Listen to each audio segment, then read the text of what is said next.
focus you on those questions, if that makes sense. I want you, because you gotta know, because everything's on the slides, right? Everything is in the slides in some way, some form.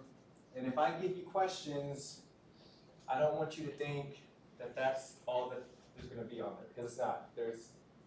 There are going to be things on there that we all talked about, and some things that I talked about too, I kind of talked about it over and over. And I know you guys record the lecture, so if you pick up on that, and again, I think these are like very, like, I'm not trying to hide anything from you, right? My goal is not to trick you. I just want to make sure you know certain things we talked about. So if you listen to me and kind of listen to some things I kind of emphasize, you should be able to pick up on that. And again, this test, I don't believe is tricky. I haven't sat in your seats in a long time, but it's not to trick you. It's just to test you on kind of, you know, what we went over. So I guess what I'm getting at is what I want to do before I go over certain topics. What questions do you have for me? Is there anything in the slides that you want some more clarification on, or go ahead? Pictures. Pictures? So if it said FYI, those are FYI, right? They are there to help you kind of understand certain concepts, but there won't be any pictures on this exam. There won't be any calculations, so no calculators, right? So the pictures that are on there, they're helpful. They help you kind of understand certain topics, but there will be no questions coming directly from those pictures, if that makes sense. I still look at them if I were you, just so you can understand certain concepts, but I'm not going to throw a picture on there and say, what is this from the picture that was on my slides? Does that make sense? Yeah? Okay. Somebody else had a question? Do we have to do Punnett squares for this exam?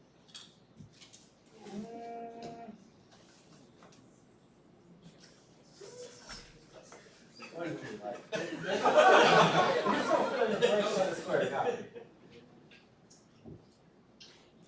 Do you have to understand? I would understand, like, definitely understand the autosomal dominant and recessive and all that kind of stuff. But I'm not going to throw a Punnett square and be like, tell me what this kid's risk factor is, or what likelihood of this kid having whatever.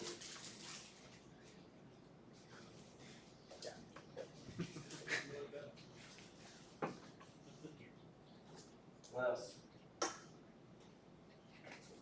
You guys understand the ABO, blood typing?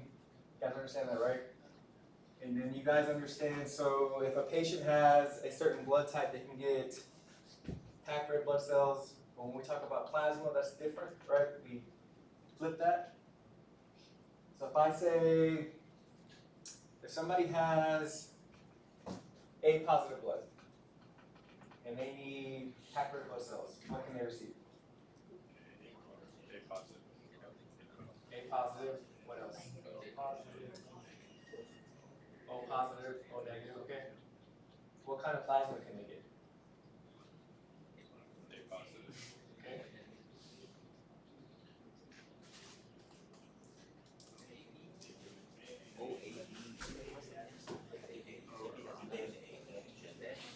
So you get BA, FFP, right? You can't get O, because it's FFP, because it has the antibodies. You can get AB, that has no antibodies. Can they get B? No, because that has the A antibodies. So make sure you know both what they can get, packed red blood cells, and then also plasma, right? So make sure you guys understand that. Can they also get O negative plasma For or A positive patient? Yeah, no, because O negative still has anti-A, anti-B in it. Cool.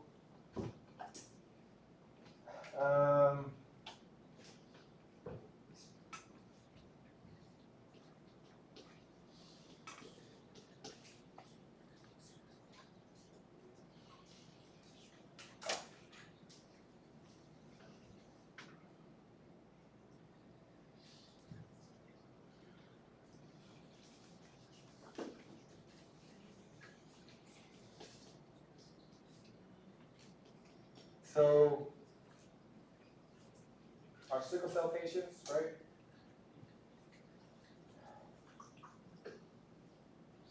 know everything about sickle cell patients. It's only one slide, I think. You know everything.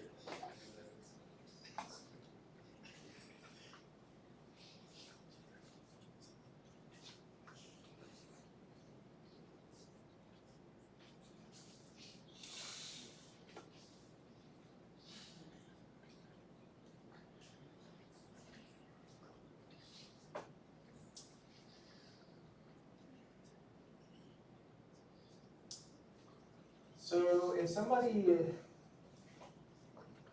has anaphylaxis, I don't think we kind of went over the details of anaphylaxis. We kind of did. What would you expect of the patient? Low blood pressure, angioedema, Possible like bronchoconstriction, urticaria, bronchoconstriction. So you guys are familiar with somebody has anaphylaxis, they're going to present a certain way. And just know that.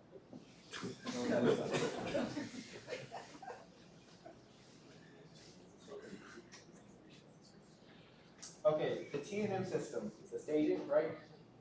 So I told you guys that, you know, the T&M system, it's not, you can't say like, each cancer has their own T&M system, right? So a T1 through whatever, right, may be different than for one cancer versus another.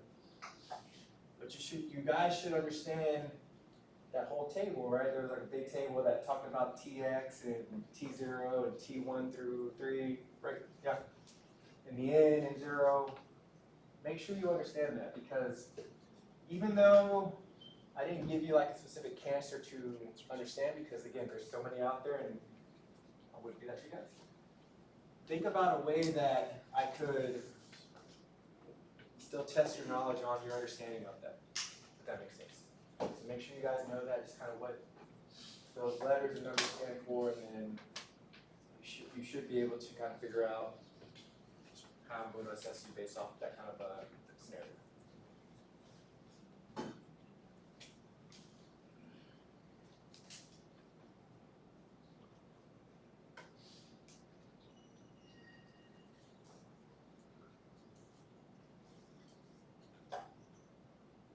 So we talked about, remember I told you guys, we were talking about the anemias. I talked about, you know, normocytic versus microcytic, and then we talked about if somebody loses blood, right? If they have an acute blood loss, they're going to have what type of size red blood cells? Well, potentially they will, right? But talking about the MCV, if they just lost blood right now, and then you go and look at their yeah. Normocytic, right? Normal size. That's an acute blood loss. If they have kind of ongoing chronic blood loss, right? They're not replenishing their iron because they're kind of slowly bleeding it out. They're depleting their stores. What type of anemia would you see with that? Microcytic, yeah. So you can get the reticulocytes as long as your bone marrow is working, right? Maybe if you have like an acute blood loss, like right now, for some reason I'm bleeding out and you draw my blood, I probably won't have enough time to push out those reticulocytes. Over time I will, but again, if I was bleeding out right now and you draw my blood, it's going to be normocytic. It's not going to, I still have, the red blood cells that I made are still there from last week, versus I'm losing blood slowly, and I'm slowly losing my iron. I'm not going to replenish that because I'm slowly losing the storage of that. And so over time, my blood's going to be microcytic because I don't have that iron anymore, or I'm losing it. Make sense? Sir, can I ask another one? Yeah. Alright. This one comes from a shy classmate who didn't want to ask themselves. So the FYI slides, Okay. a lot of them are like definitions and things we should know. Sure. Is it to build a foundation for questions you're going to ask on the test, or is it more just like down the road? How should we interpret the FYI slides? So the FYI slides are, here's the thing, right? Like I told you in the beginning, some people don't have any type of medical background, so they don't know certain things like the kidney one, so that was in there, right? At the same time, I may ask a question about some type of word that was on an FYI slide, and you saw it, right? I'm not asking you the question I'm not asking you a question based off that FYI slide, but if there's a word in there that I throw in this scenario, and you've seen it, so you should understand what that means. You should kind of, because if you don't know what edema is, or putting edema, then you're gonna raise your hand, what does this mean? So those definitions are on there just to kind of build that foundation to help you understand what they mean. They're not, there's no question coming directly from an FYI slide. That makes sense? I can get rid of them, the FYI slides. I don't know. Okay. I was going back and forth with my wife about this. She's like, why do you have FYI slides? I'm like, I tell her. She's like, they're always to screw them. You guys like them. You, at the very end, you'll have a course critique, right? Critique me, critique the course. Because again, it's my first semester teaching, so I can definitely get better. And if there's something that you feel like can be improved, we'll talk about that when we get there. Let me know, and we can always. It won't be for your benefit, but for next class, right? Okay.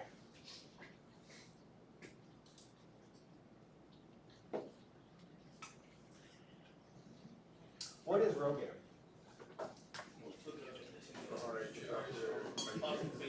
Occurring RH negative from the second pregnancy.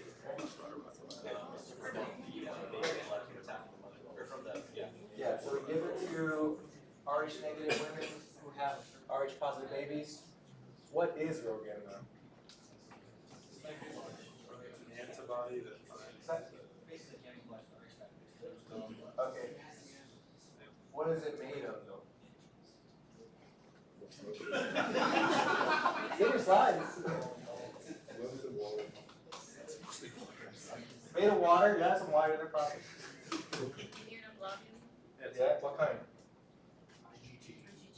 Okay.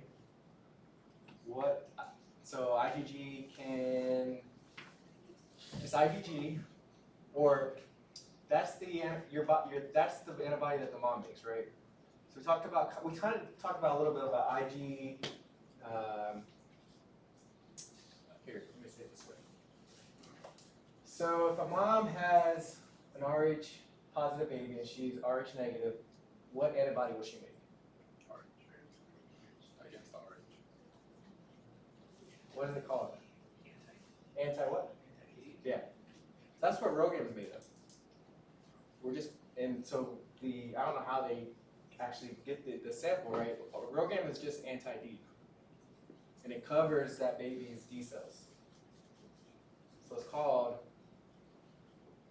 it's anti-D. It's anti-D immunoglobulin. That's what it's made of.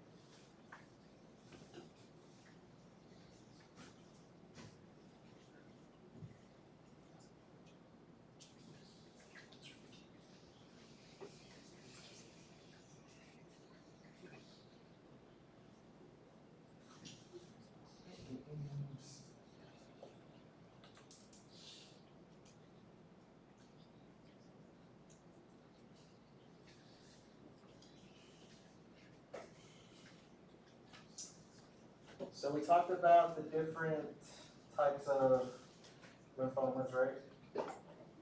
What we talking about? Hodgkin's? Non-Hodgkin's? What's special about Hodgkin's? by mole or by piece of 25. Okay. Allies, the reservoir cells. Okay. What's special about non-Hodgkin's? Age, so greater than 60, right? Typically. There's different subtypes. So make sure you guys know kind of the difference between what makes somebody Hodgkin's versus non-Hodgkin's.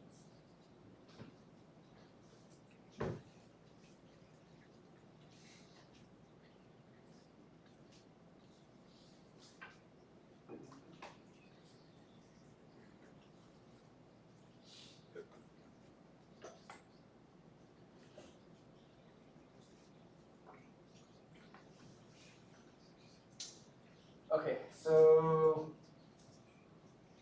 there was one slide on HIV, and we talked about kind of what does HIV have an affinity for? What types of cells? CD40, right? And if you're, what kind of makes that transition from HIV to AIDS?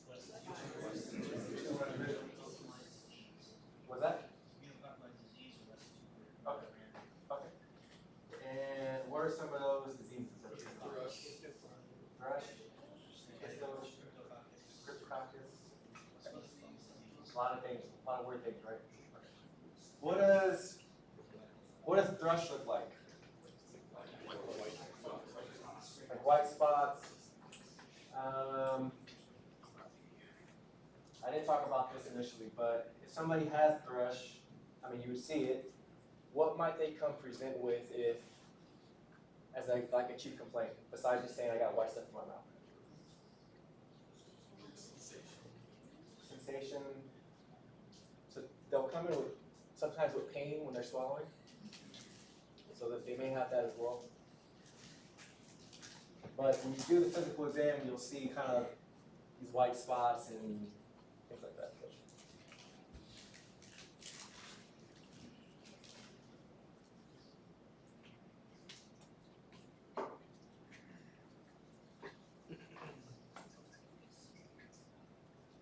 Somebody tell me about the different types of embolisms. Or not somebody, but anyone. Air? Fat? How would I get an air embolism? Is that accurate? Yeah, that'd be accurate. IV?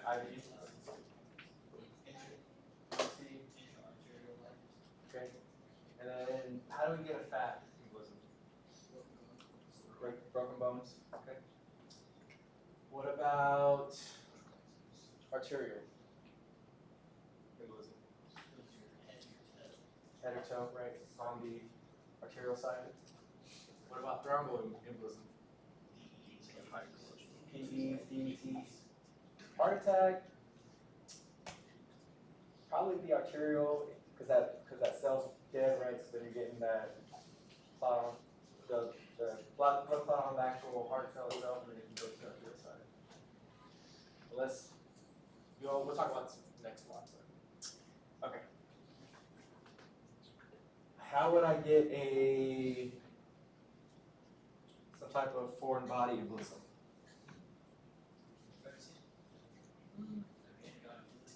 Yeah, get shot. Airborne and into If I high pressure air. it's more fluid's more viscous, like eye drop. Okay. Viscous in the blood. surgery, right? Something got into me that's foreign, right?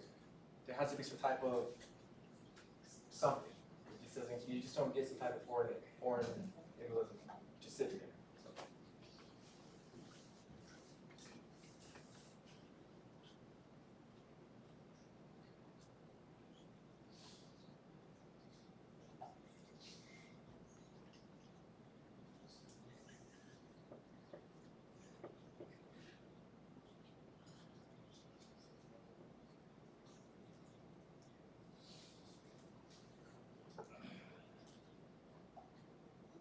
What's another name for activated oxygen species?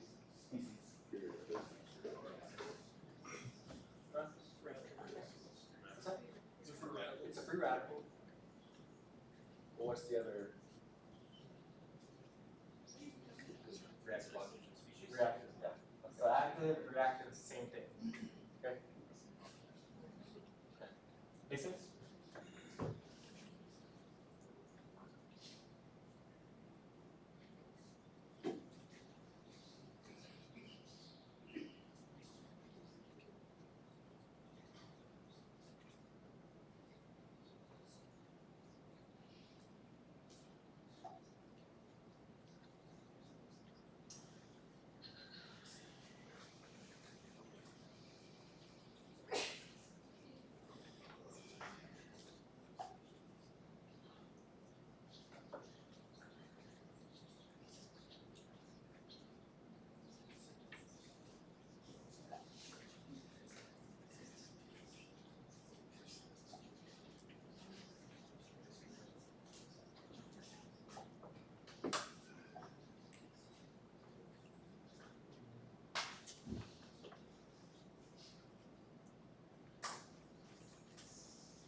What are some of if somebody has cancer, right?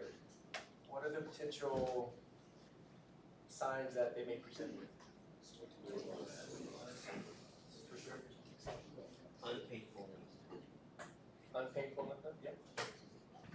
What else? Weight loss. Weight loss, unexplained weight loss. Yeah. What's that? Source that help you. Tired. Fatigue. Are we talking just physical stuff or like Physical. lab Physical. findings? Okay. They have we have a math. Remember that caution table? Kind of broke this. This in there. People that are old. Old people.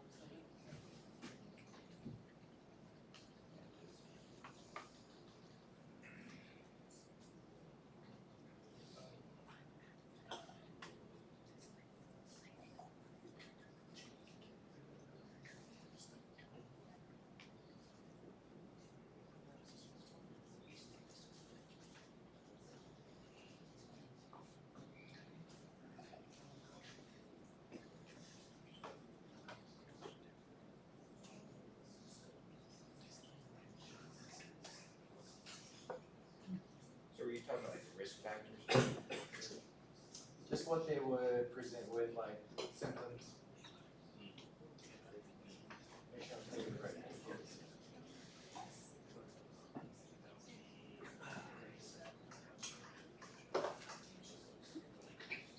Yeah, okay. Those signs and things, right?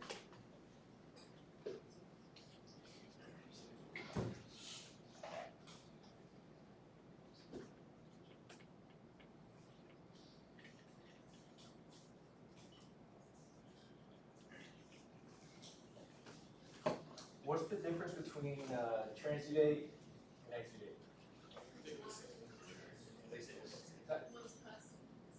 One has stuff in it, right? One has less stuff in it. Transudate has less. Exudate has less stuff. And what would you see typically? You know, how could you get a transudate? Minor burns, so like serious inflammation, right?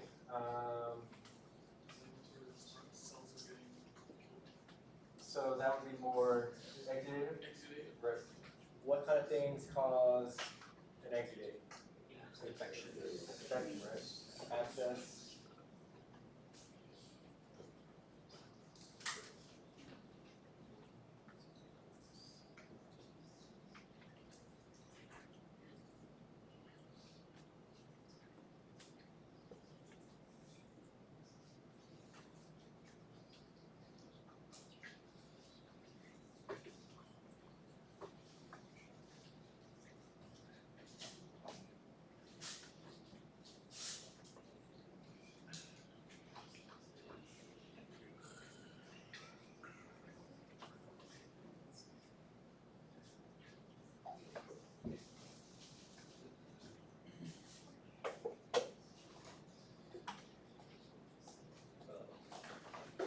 All right. I think that's good. You guys are gonna do good. I feel like you guys are gonna do good. I mean, one question. If you have any questions for me, if you're all week, I'll be in my office most of the time. Stop by. I'll probably stop in Tuesday during y'all's lunch just to kind of check in, see if I have questions. But if you don't have anything, I'll just kind of hang out back until later. But if there's no specific questions or you know you need clarification on anything, then I'm good with you guys. You guys are good.